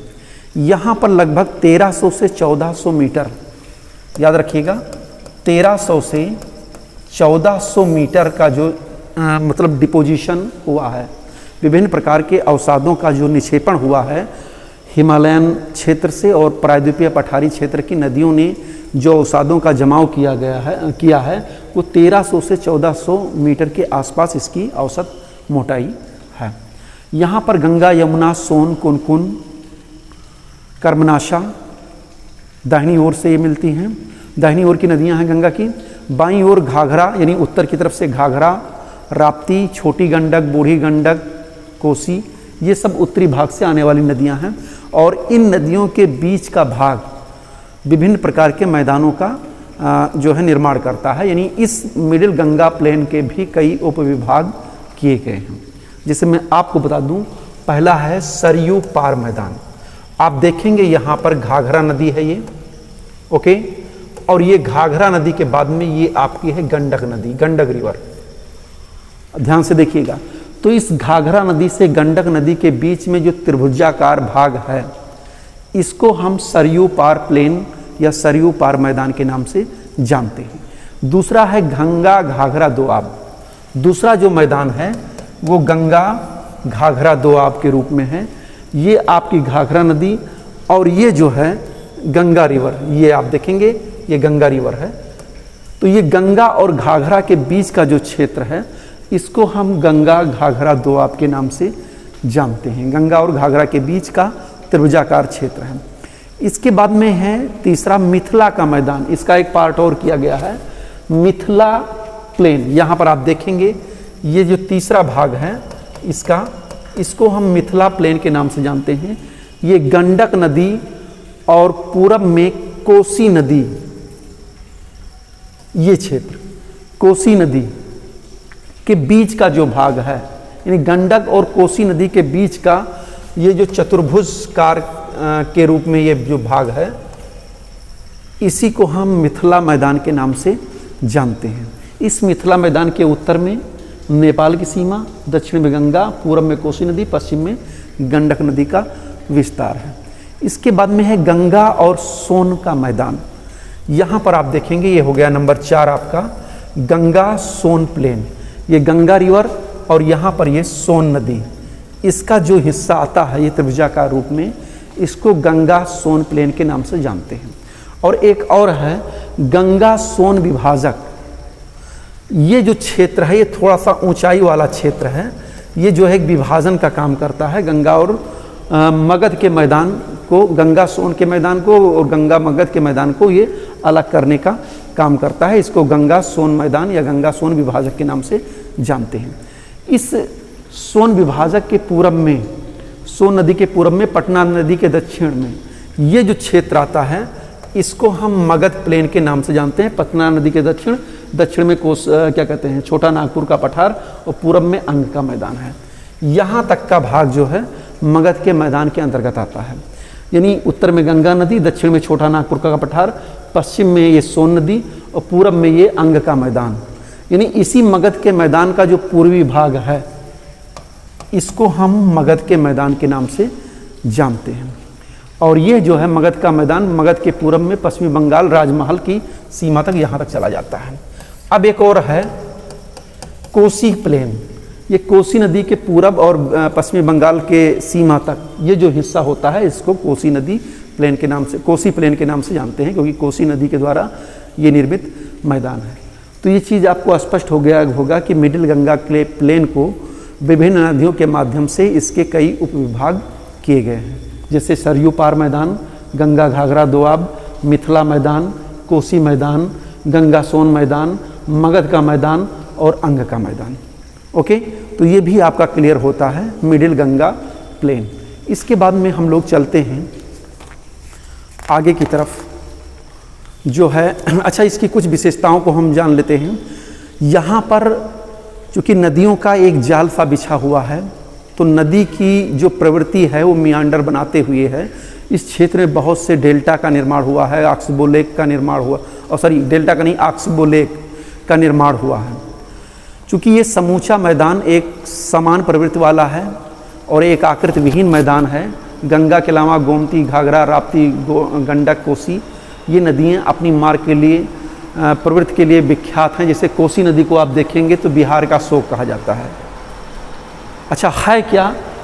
एक प्रश्न इस पर व्यवहारिक ये भी उठ सकता है कि क्या कारण है कि इस मिडिल गंगा प्लेन के पूर्वी हिस्से में ज़्यादातर बाढ़ आती है। जैसे आप बिहार का हिस्सा देखेंगे, पश्चिमी बंगाल का हिस्सा देखेंगे, पूर्वी मतलब ये बिहार का जो क्षेत्र है, इस क्षेत्र में बहुत ज़्यादा बाढ़ आती है। उसका कारण है, अगर यहाँ के स्लोप एनालिसिस और रिवर की मियांडर प्रोसेस को आप देखेंगे तो देखेंगे बहुत सी नदियाँ अपने जल को ले करके ज़्यादा मात्रा में ले जा करके इस तरफ जमा कर देती हैं। यहाँ का जो एरिया है वो कम चौड़ा है और यहाँ का एरिया बहुत ज़्यादा चौड़ा है। थोड़ा सा ये ऊपरी क्षेत्र आता है, ये निचला क्षेत्र आता है, तो सारा जल ऊपर से नीचे बहते हुए निचले क्षेत्र में पहुँच जाता है और एक सकरे रास्ते के माध्यम से होते हुए पश्चिमी बंगाल से होते हुए बंगाल की खाड़ी में गिरता है।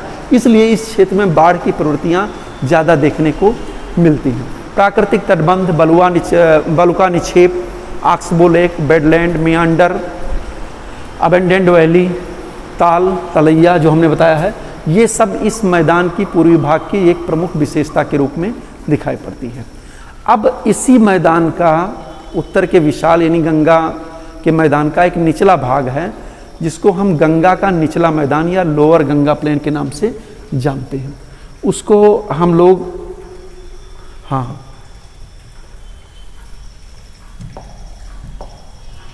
इसको आप इस प्रकार से देख सकते हैं। यहाँ पर इस लोअर गंगा के मैदान को यहाँ पर भी देख सकते हैं। ये पश्चिम में ये सीमा रेखा निर्धारित करती है। ये आपका गंगा घाघरा दोआब, और जैसे जैसे मैंने बताया है यहाँ पर, यहाँ से आप देखेंगे ये जो एरिया है, ये जो हिस्सा है, ये यहाँ से मिडिल गंगा प्लेन चालू होता है और यहाँ तक आता है। हमने क्रम से इसको डिवाइड कर दिया था, जो अभी आपको हमने बता दिया। ठीक है, ये विभिन्न प्रकार के उप मैदानों के रूप में ये डिवाइड किया गया है। हाँ, चलते हैं, हम निचले गंगा के मैदान की बात कर रहे थे। निचला गंगा का मैदान मैं इसी मानचित्र के द्वारा यहाँ पर आपको स्पष्ट कर दे रहा हूँ। ये दिखाई दे रहा है आपका,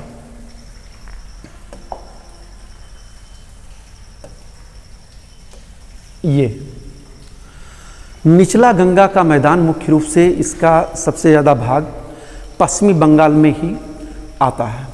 लगभग 80,968, यहाँ पर देख लीजिए, 80,968 वर्ग किलोमीटर क्षेत्रफल में इस निचले गंगा के मैदान का विस्तार पाया जाता है। इसके उत्तर में अगर आप देखेंगे तो पश्चिमी बंगाल में जो दार्जिलिंग का क्षेत्र है, ये पहाड़ी क्षेत्र है। दार्जिलिंग पहाड़ी क्षेत्र इसके उत्तरी भाग में, और इसके पश्चिम में अगर देखेंगे तो पश्चिमी बंगाल और बिहार की ये सीमा है। और इधर की तरफ देखेंगे तो ये छोटा नागपुर का पठार है।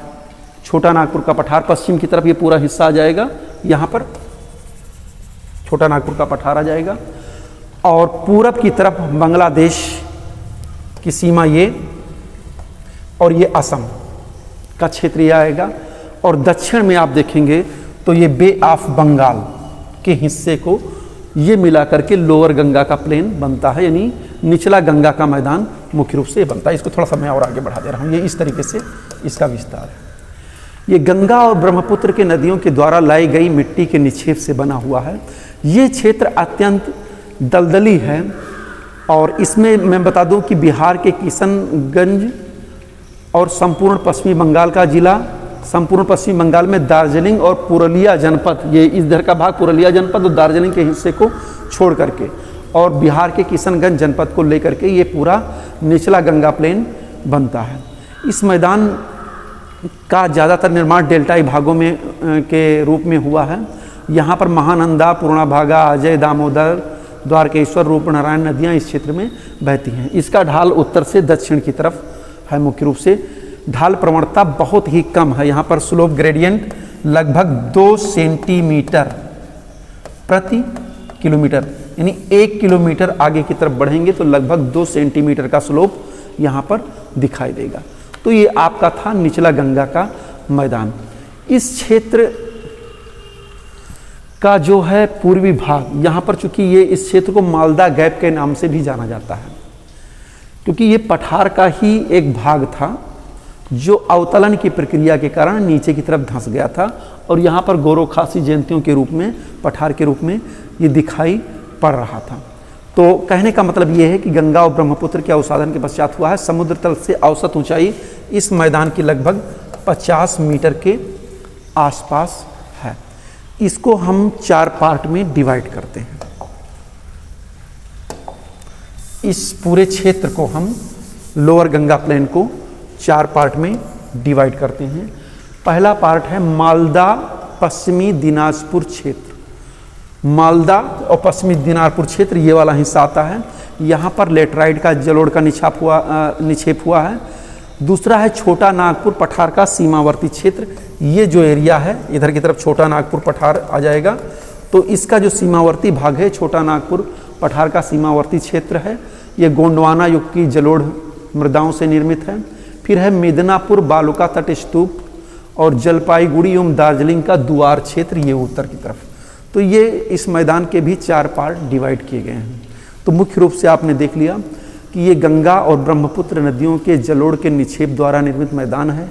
ये एक समतल है, इसका स्लोप बहुत ही कम है, स्लोप दक्षिण की तरफ है, और इसके उत्तर में कुछ पहाड़ी क्षेत्र हैं जो दार्जिलिंग का हिस्सा है, और दक्षिणी पश्चिमी हिस्सा भी एक पहाड़ी क्षेत्र के रूप में है जो छोटा नागपुर पठार के रूप में जाना जाता है।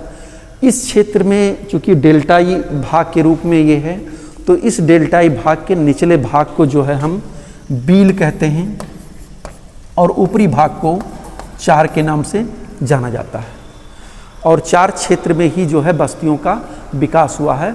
चूँकि ये क्षेत्र मुख्य रूप से मैग्रोव वनस्पतियों के रूप में जाना जाता है, यहाँ पर मैग्रोव वनस्पतियों का विकास हुआ है। सुंदरवन का डेल्टा के नाम से ये भी प्रसिद्ध है, और विश्व का सबसे बड़ा डेल्टा पाया जाता है। बायोडाइवर्सिटी भी इस क्षेत्र में बहुत ज़्यादा है। अब इसके बाद में हम चलते हैं ब्रह्मपुत्रा का मैदान। आप देख रहे हैं यहाँ पर ये जो एरिया है, ये ब्रह्मपुत्र मैदान के नाम से जाना जाता है, और इसके चारों तरफ ऊंची ऊंची पहाड़ी चोटियाँ हैं। लगभग 56,274 वर्ग किलोमीटर क्षेत्रफल में इस गंगा ब्रह्मपुत्र मैदान का विस्तार मुख्य रूप से पाया जाता है। 720 किलोमीटर इसकी लंबाई है और 80 किलोमीटर इसकी चौड़ाई है। ओके, 720 किलोमीटर इसकी लंबाई है और 80 किलोमीटर चौड़ाई के रूप में ये है। पश्चिमी हिस्से को छोड़ करके, यानी ये इस हिस्से को छोड़ करके बाकी सारा हिस्सा जो है आप देखेंगे तो ये पर्वतीय क्षेत्रों से घिरा हुआ एक अंतर पर्वतीय मैदान के रूप में ये विद्यमान है, और इसका सीमांकन लगभग 150 मीटर की समोच्च रेखा के द्वारा किया गया है। औसत ढाल इसका 12 सेंटीमीटर प्रति किलोमीटर, यानी 12 सेंटीमीटर प्रति किलोमीटर इस ब्रह्मपुत्र मैदान का ढाल है। और ये ढाल उत्तर पूर्व से जो है दक्षिण पश्चिम की तरफ ये ढाल मुख्य रूप से दिखाई पड़ रहा है। और यहीं पर नदी द्वीप पाया जाता है, जो विश्व का सबसे बड़ा नदी द्वीप है, जिसको हम माजुली नदी द्वीप के नाम से जानते हैं। विश्व का सबसे बड़ा नदी द्वीप ब्रह्मपुत्र नदी पर है, माजुली नदी द्वीप पर। असम की पहाड़ियों से जब ये ब्रह्मपुत्र नदी निकलती है तो ये विभिन्न प्रकार के कंकड़ पत्थर और बड़े बड़े बोल्डर को अपने निचले फुट हिल्स पर जमा कर देती है, जिससे जलोढ़ पंख और जलोढ़ संघों का निर्माण होता है। चावल और जूट इस क्षेत्र की प्रमुख कृषि के रूप में है, और असम की पहाड़ियों पर जो है चाय के बागान भी यहाँ पर बनाए गए हैं। अब इसके बाद में हम एक और चलते हैं, राजस्थान प्लेन जो मैंने बताया था, इसी मैदान के हिस्से के रूप में इसको भी सम्मिलित किया जाता है। तो राजस्थान मैदान की कुछ विशेषताओं के बारे में हम जान लेते हैं।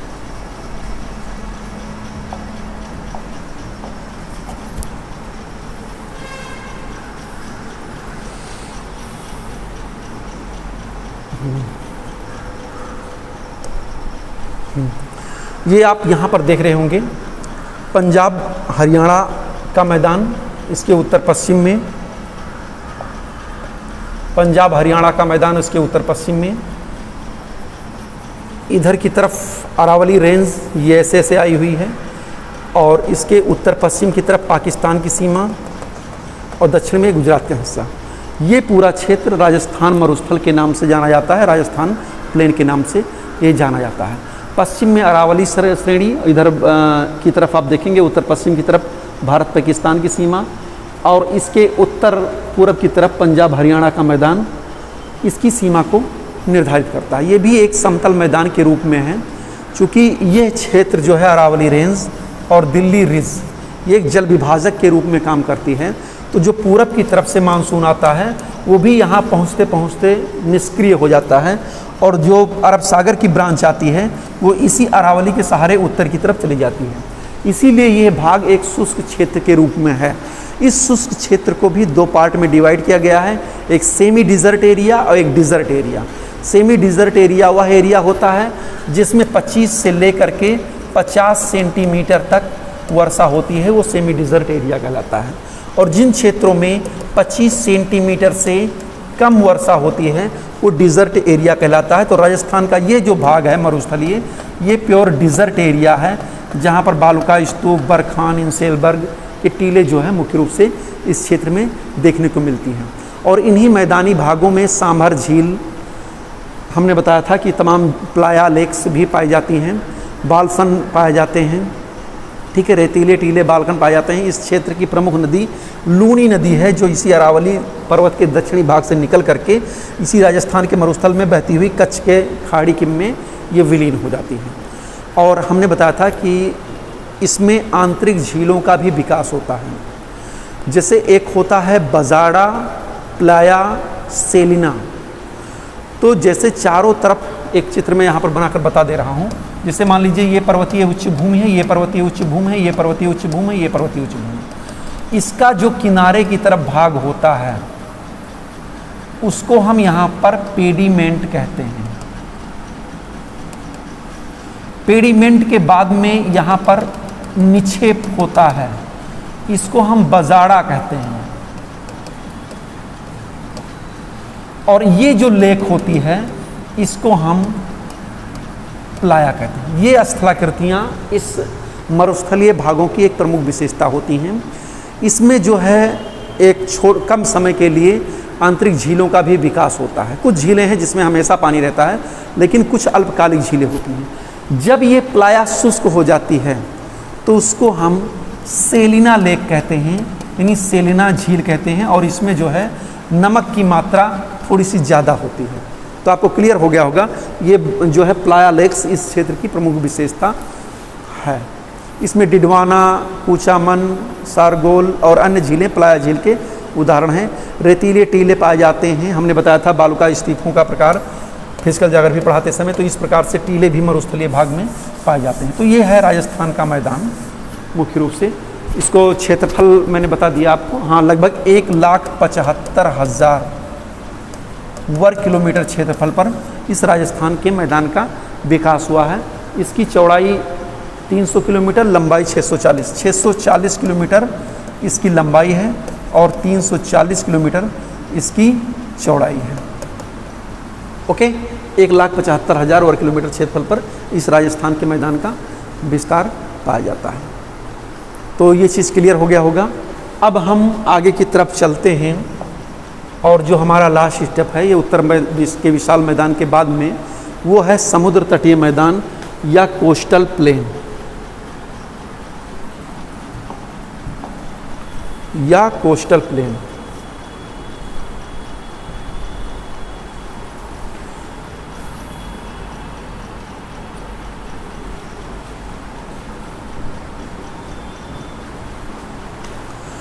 देखिए,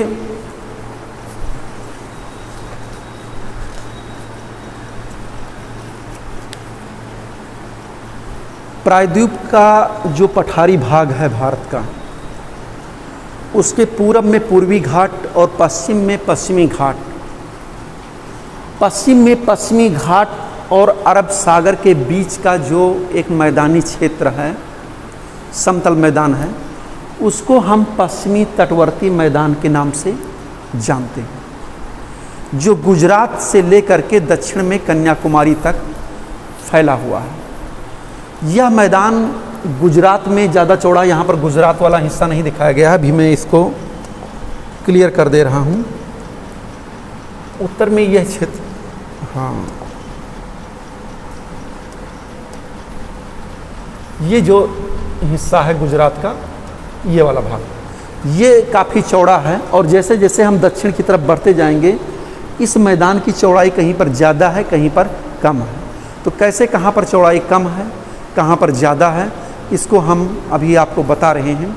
इस मैदान का निर्माण मुख्य रूप से पूर्वी घाट और पश्चिमी घाट के द्वारा जो नदियां हैं उनके जमाव के परिणाम स्वरूप हुआ है और सागरीय तरंगों के अपर्दन के परिणाम स्वरूप हुआ है। इस मैदान को हम तटवर्ती मैदान को दो पार्ट में बांटते हैं, एक पश्चिमी तटवर्ती मैदान, एक पूर्वी तटवर्ती मैदान। तो सबसे पहले हम चलते हैं पश्चिमी तटवर्ती मैदान के बारे में।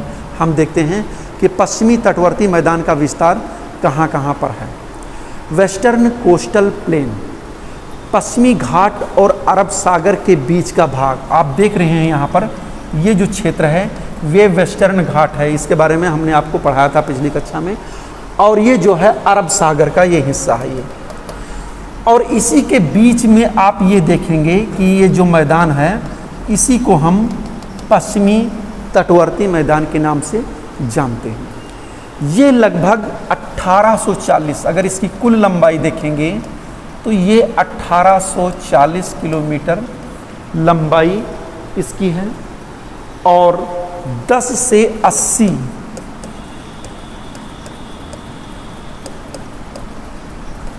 किलोमीटर इसकी चौड़ाई है। इसका जो औसत ऊंचाई है वो मुख्य रूप से 150 मीटर, यानी इसकी औसत ऊंचाई जो समुद्र तल से है वो 150 मीटर है। चौड़ाई 80 यानी कहीं पर 80 किलोमीटर जो है ये चौड़ा है और कहीं पर 10 किलोमीटर भी चौड़ा है। और ये जो है 1840 किलोमीटर इसकी कुल लंबाई पड़ती है। ये कच्छ के तट से लेकर के दक्षिण में केप कोमोरिन, यहाँ पर आप देखेंगे तो कन्याकुमारी का ये जो हिस्सा है केप कोमोरिन, और यहाँ पर कच्छ की खाड़ी से लेकर के दक्षिण तक ये लंबाई में विस्तृत है।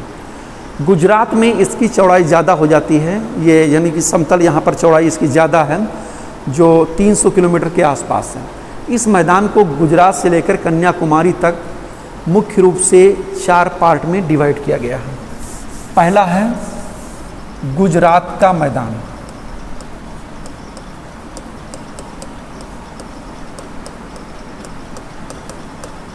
दूसरा है कोंकण तट,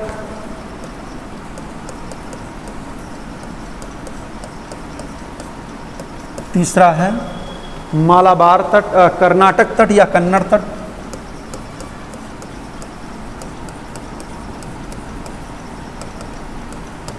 कन्नड़ तट, और चौथा है मालाबार तट। गुजरात का जो तटवर्ती मैदान है वो गुजरात प्लेन के नाम से जाना जाता है, और दमन से लेकर के यहाँ पर गोवा तक का ये जो हिस्सा पड़ता है इसको हम कोंकण तट के नाम से जानते हैं। ये उत्तर और दक्षिण में इसकी चौड़ाई कम है, लेकिन मुंबई के पास में आप देखेंगे तो ये अत्यधिक चौड़ाई के रूप में ये विस्तृत है कोंकण तट। फिर गोवा से लेकर के और यहाँ पर कर्नाटक तक ये जो भाग आता है इसको हम कनारा या कर्नाटक तट के नाम से जानते हैं, गोवा से मंगलूर तक। और फिर मंगलूर से लेकर के यहाँ पर कन्याकुमारी तक का जो हिस्सा है ये, इसको हम मालाबार तट के नाम से जानते हैं। तो गुजरात के मैदान को अगर छोड़ दिया जाए तो ये कोंकण तट, कर्नाटक तट और मालाबार तट 3 पार्ट में ये डिवाइड है। ओके, चलिए एक एक तट के बारे में हम लोग जानते हैं। गुजरात का मैदान, गुजरात में कच्छ के रण से काठियावाड़ तक का जो तटवर्ती क्षेत्र है वो गुजरात के मैदान के नाम से जाना जाता है। और एक एक अफ्लीमेंट यानी अपवर्ड मूवमेंट के कारण इस मैदान का मुख्य रूप से निर्माण हुआ है। और ये लगभग 1,79,320 वर्ग किलोमीटर क्षेत्रफल पर बैठता है। इस गुजरात के मैदान पर साबरमती, लूनी, कई नदियां हैं और इस क्षेत्र में लघु प्रायद्वीप, खाड़ियाँ, द्वीप, दलदल, पहाड़ियाँ ये मुख्य रूप से हैं। और नर्मदा ताप्ती के मुहाने के पास में ये इसकी चौड़ाई थोड़ी सी बढ़ जाती है, 80 किलोमीटर होती है, जहाँ पर नर्मदा ताप्ती इसमें एस्चुरी बनाती है। अगला हम चलते हैं कोंकण तट, यहाँ से हम मुख्य रूप से आपको समझा दे रहे हैं।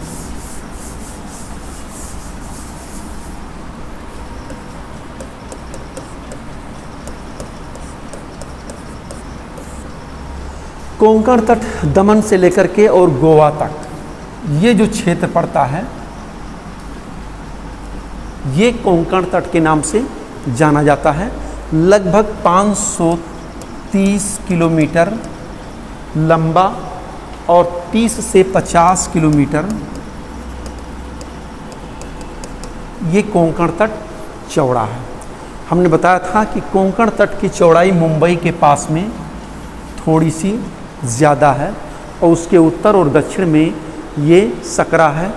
मुंबई के दक्षिण वाला भाग जो है, ये दक्षिण वाला भाग जो गोवा के आसपास का हिस्सा है, ये थोड़ा सा ऊबड़ खाबड़ क्षेत्र है और यहाँ पर साल, सागौन, इन सब के वृक्षों की बहुलता है। नारियल के भी वृक्ष पाए जाते हैं। और गोवा जो एक प्रसिद्ध पर्यटन स्थल के रूप में है, यहाँ पर बीचेस, जिनको हम हिंदी में पुलिन कहते हैं, गोवा क्षेत्र की एक सबसे प्रमुख विशेषता है। यहाँ पर कोलवा बीच, कालांगुटे बीच, अंजुना बीच, बागाटोर बीच, ये बीचेस जो है बहुत ही प्रसिद्ध हैं और विदेशी पर्यटकों के आकर्षण के केंद्र के रूप में ये विद्यमान है। इसके बाद में हम चलते हैं, लगभग जो तीसरा क्षेत्र है हमारा वो है कर्नाटक तट या कन्नड़ तट। ये गोवा से लेकर के मंगलूर तक लगभग 525 किलोमीटर की लंबाई में कर्नाटक तट विस्तृत है और इसकी चौड़ाई लगभग 8 से 24 किलोमीटर के आसपास है।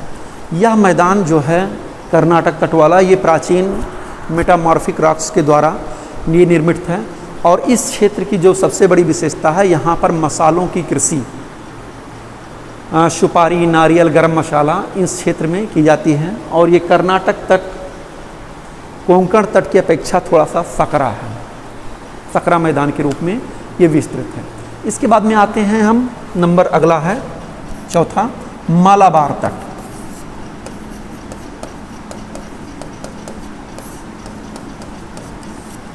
मालाबार तट यहाँ पर मंगलोर से लेकर के और दक्षिण में केप कोमोरिन तक ये जो क्षेत्र आएगा ये मालाबार तट के नाम से जाना जाता है। लगभग 550 किलोमीटर चौड़ा, लंबाई चौड़ाई इसमें कोई दिक्कत नहीं है, इसको आप नोट कर सकते हैं बहुत अच्छी तरीके से।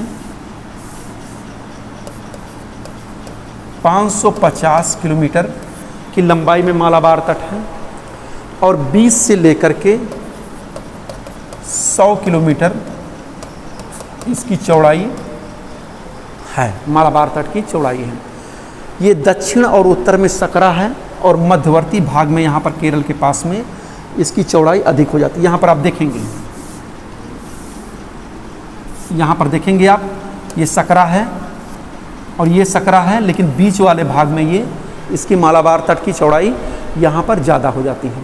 और इस क्षेत्र में आप जानते होंगे कि बहुत से लैगून पाए जाते हैं जिनको कयाल भी कहा जाता है, आंतरिक झीलों के रूप में है, जैसे अष्टमुडी झील, वेबनांद झील। आप केरल में पुन्नामदा एक कयाल है जहाँ पर नेहरू ट्रॉफी का आयोजन प्रतिवर्ष किया जाता है, जिसमें नौका दौड़ प्रतियोगिता का भी प्रयोग किया, नौका दौड़ प्रतियोगिता होती है। और 180 वेबनांद झील अगर देखें तो 180 किलोमीटर की लंबाई में कोच बंदरगाह इसी क्षेत्र में वेबनाथ झील के पास में पड़ता है। पश्चिमी तटीय मैदान एक जलमग्न तटीय मैदान है। आप जानते हैं कि ये पश्चिमी घाट जो है क्रिटेशियस एज में इसका जो है सबसिडेंस हुआ था, धंसा हुआ था और बाद में जो है अरब सागर का जल इस क्षेत्र में फैल गया और उसकी तरंगों के द्वारा अपरदन और नदियों के निक्षेपण द्वारा, समुद्री तरंगों के निक्षेपण और अपरदन द्वारा इस मैदान का निर्माण हुआ है, यानी धंसाव और अपरदन निक्षेपण के परिणाम स्वरूप इस मैदान का निर्माण हुआ है। यहाँ पर प्राकृतिक बंदरगाह भी पश्चिमी तटीय क्षेत्र पाए जाते हैं। कांदला, मझगांव, जवाहरलाल नेहरू, मारमा, गोवा, मंगलोर और कोच्चि इस क्षेत्र के प्रमुख बंदरगाह हैं। अब हम चलते हैं पूर्वी तटवर्ती मैदान पर, क्योंकि इस पार्ट को ख़त्म करना है तो थोड़ा सा हम फास्ट चल रहे हैं। अगला है पूर्वी तटवर्ती मैदान।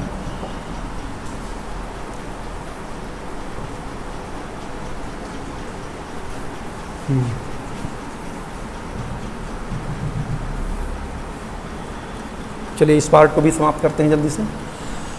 पूर्वी तटवर्ती मैदान को आप देख रहे हैं, ये पूर्वी घाट और बंगाल की खाड़ी के बीच का जो मैदान है वो पूर्वी तटवर्ती मैदान कहलाता है। यह पश्चिमी तटवर्ती मैदान की अपेक्षा ज़्यादातर चौड़ा है, क्योंकि ज़्यादातर नदियाँ पश्चिमी घाट और उसकी श्रेणियों से निकल करके पूरब की ओर बहती हैं और इस क्षेत्र में डेल्टा के डिपोजिशन के कारण इसकी चौड़ाई अधिक हो जाती है। ये उत्तर में यहाँ पर स्वर्ण रेखा नदी से लेकर के और दक्षिण में केप केमोरिन तक ये पूर्वी तटवर्ती मैदान का विस्तार पाया जाता है। इस तटवर्ती मैदान के ऊपरी भाग को हम उत्तरी सरकार तट कहते हैं और दक्षिणी भाग को हम कोरोमंडल तट के नाम से जानते हैं। इसको मुख्य रूप से मैं बता दूं आपको, महानदी से कृष्णा के बीच में देखिए, पहले तो यहाँ पर सुवर्ण रेखा से लेकर के और महानदी के बीच का जो भाग है इसको हम उत्कल तट के नाम से जानते हैं या उड़ीसा तट के नाम से जानते हैं। सुवर्ण रेखा से लेकर के महानदी तक के भाग को, और महानदी से लेकर के और महानदी से लेकर के कृष्णा नदी के भाग तक, यहाँ तक, यानी महानदी से लेकर के और कृष्णा नदी के भाग तक ये जो है उत्तरी सरकार तट के नाम से जाना जाता है।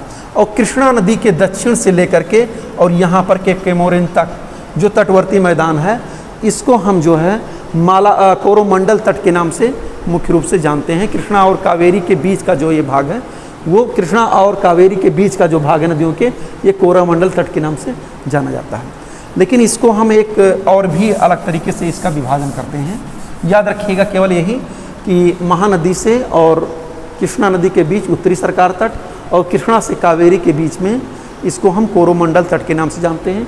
और उड़ीसा का जो तटवर्ती भाग है स्वर्ण रेखा नदी से और महानदी तक, उसको हम उत्कल तट के नाम से जानते हैं। तो सबसे पहले हम चलते हैं उत्कल का मैदान।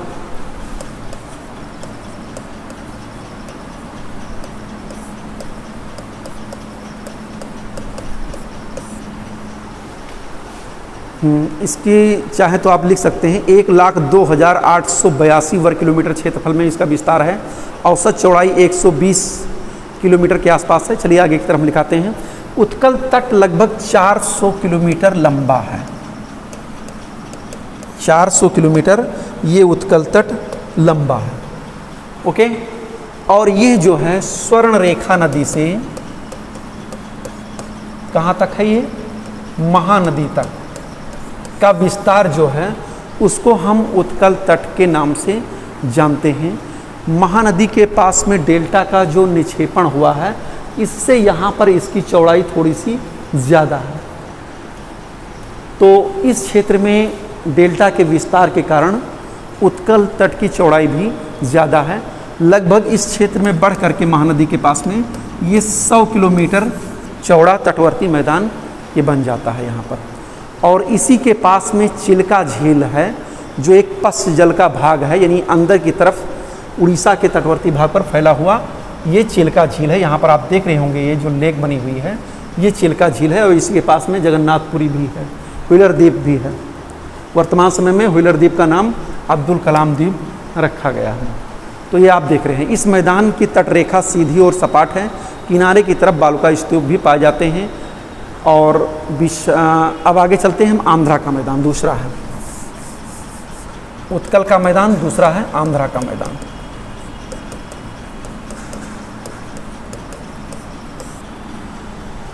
आंध्रा का मैदान यहाँ पर बेरहामपुर से लेकर पुलिकट झील के बीच में ये जो क्षेत्र है यहाँ से लेकर के और पुलिकट झील, यहाँ पर आप देखेंगे कहीं पर यहाँ पर पुलिकट झील है, तो वहाँ तक का जो विस्तार है उसको हम आंध्रा के मैदान के नाम से जानते हैं। और यहाँ पर कृष्णा और गोदावरी के डेल्टा का इस मैदान में, आंध्रा के मैदान के सबसे बड़ा जो योगदान है वो कृष्णा और गोदावरी नदी के डेल्टा का है। दोनों के पास में एक कलेरू झील यहाँ पर पाई जाती है। एलरू झील यहाँ पर लिखा हुआ है, इस क्षेत्र में है मुख्य रूप से। अब इसके बाद में हम चलते हैं पुलिकट झील के दक्षिण में कुमारी अंतर्द्वीप तक, ये तमिलनाडु का मैदान पड़ता है। तीसरा है तमिलनाडु का मैदान, ये पुलिकट झील से लेकर के कुमारी अंतर्द्वीप तक। यहाँ पर आप देखेंगे पुलिकट लेक, ये यहाँ से लेकर के ये था आंध्रा का मैदान और यहाँ से लेकर के ये दक्षिण तक है तमिलनाडु का मैदान। पुलिकट झील से लेकर के केप कोमोरिन तक ये जो भाग पड़ता है ये तमिलनाडु के मैदान के रूप में जाना जाता है।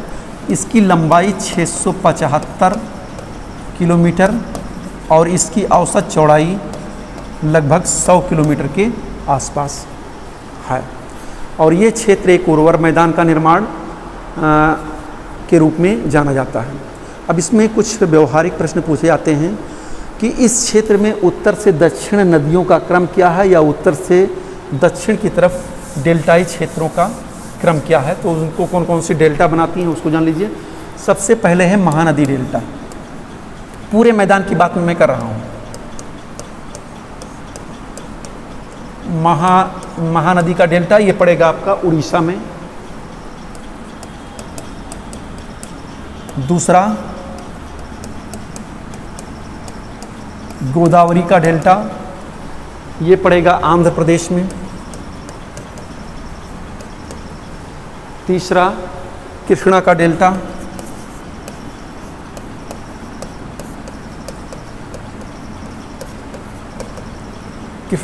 पड़ेगा तमिलनाडु में। और फिर चौथा है कावेरी नदी का डेल्टा, ये भी पड़ेगा, कृष्णा का डेल्टा भी पड़ेगा आंध्रा में और कावेरी का डेल्टा पड़ेगा तमिलनाडु में। उड़ीसा, आंध्रा, तमिलनाडु। ओके, तो ये आप इनका क्रम उत्तर से दक्षिण की तरफ इन डेल्टाओं का क्रम जान सकते हैं। इस पे कई भी व्यवहारिक प्रश्न पूछ जाते हैं कि जैसे उत्तर से दक्षिण की ओर बंदरगाहों का क्रम क्या है, या दक्षिण से उत्तर की तरफ मैदान पर स्थित जो पोर्ट हैं, बंदरगाह हैं, उनका क्रम क्या है। जो प्रमुख तीर्थस्थल हैं या झील हैं उनका उत्तर से दक्षिण की तरफ का क्रम है। तो इसको भी आपको जान लेना ज़रूरी है।